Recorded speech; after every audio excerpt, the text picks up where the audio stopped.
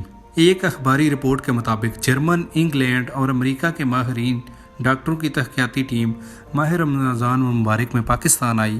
انہوں نے باب المدینہ کراچی، مرکز اولیاء لاہور اور سردار آباد فیصل آباد کا انتخاب کیا۔ جائزے کے بعد یہ رپورٹ پیش آئی، چونکہ مسلمان نماز پڑھتے ہیں اور رمضان المبارک میں اس کی زیادہ پابندی کرتے ہیں، اس لیے وضو کرنے سے ENT یعنی ناک، کان اور گلے کے امراض میں کمی واقع ہو جاتی ہے۔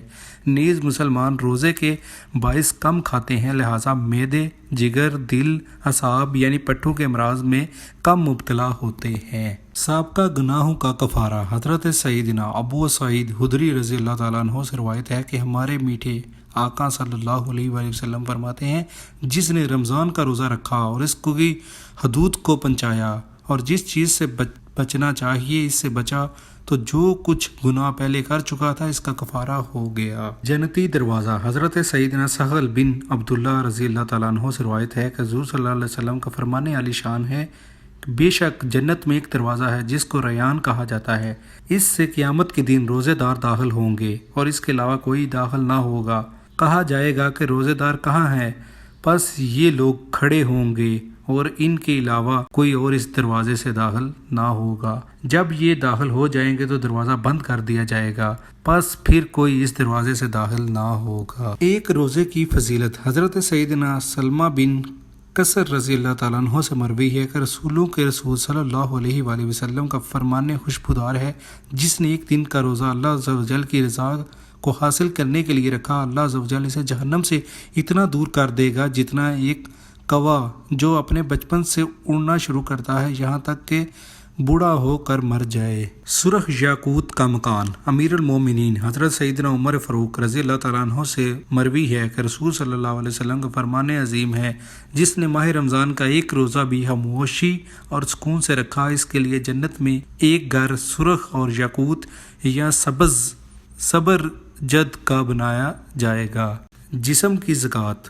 حضرت سیدنا ابو ہریرہ رضی اللہ تعالیٰ عنہ سے روایت ہے، حضور صلی اللہ علیہ وسلم کا فرمان عالی شان ہے، ہر شے کے لیے زکوٰۃ ہے۔ جسم کی زکوٰۃ روزہ ہے اور روزہ آدھا صبر ہے۔ سونا بھی عبادت ہے۔